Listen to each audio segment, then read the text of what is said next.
President Trump addressing the alleged retribution against his political opponents in his first CBS interview since the Barry Weiss takeover and since settling a lawsuit with the network. James Comey, John Bolton, Letitia James were all recently indicted. There's a pattern to these names. They're all public figures who have publicly denounced you. Is it political retribution? You know what? You know who got indicted?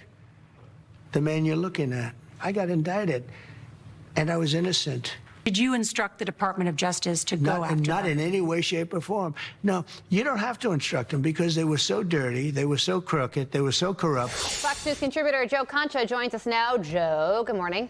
What were your top takeaways from this interview? Good morning. Well, I think the president is correct here, Carly. It's not about retribution. It's about those 6 words we heard over and over again when it came to President Trump. No one is above the law. So whether we're talking about James Comey or John Bolton or Letitia James, the question is, did they break the law and be held accountable? Now, from a media standpoint, it is telling that the president did decide to go back on 60 Minutes, something like 5 years after the last time he did that. And that is the Barry Weiss effect in terms of righting the ship and over there because it's gone so far to the left and was so biased towards anybody remotely conservative. Maybe we can make it Mike Wallace's 60 Minutes again. That's the hope here. And you watched that interview last night, and I thought the questions were fair, and it was like watching your daddy's 60 Minutes again, and that's a good thing. And I also think it was very important, the time slot. They had a very good lead-in with the Chiefs-Bills game, a lot of eyeballs on that. It gave the president a major opportunity to get his message out there. And also, like you said, with Norah O'Donnell asking actual legitimate questions, I think it was a win for everybody involved.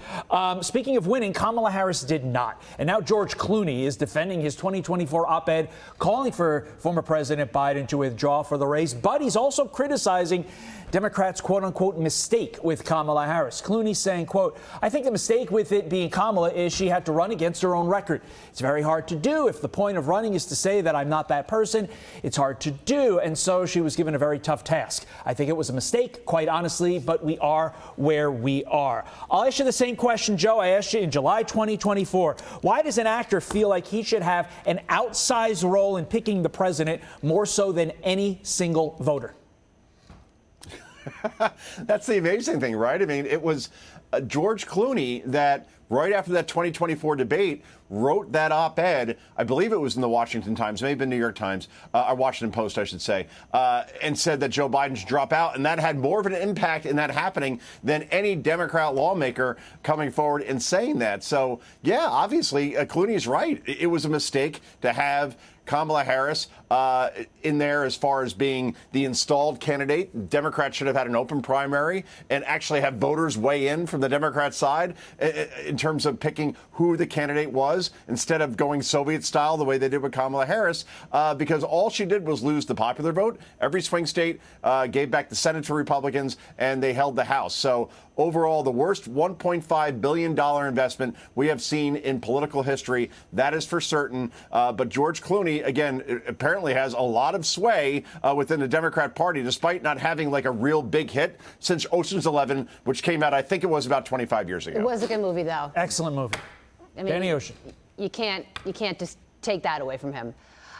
Do you think that his opinion now has any sway over the 2028 race if Kamala Harris jumps in then? Are we so far from that it doesn't really matter?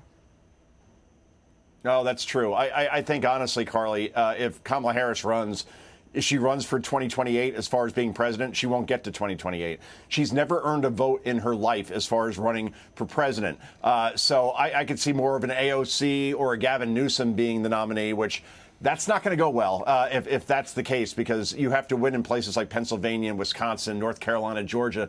And I just don't see anybody from California being a politician going in there and actually appealing to those types of voters. Well, don't worry. If we want George Clooney's opinion on what happens in 2028, he'll let us know in 2029, just like he did now. And 30. Joe Concha, a pleasure, my friend. Happy Monday. Want even more Fox News on YouTube? Become a Fox News Patriot today. Click join to find out how.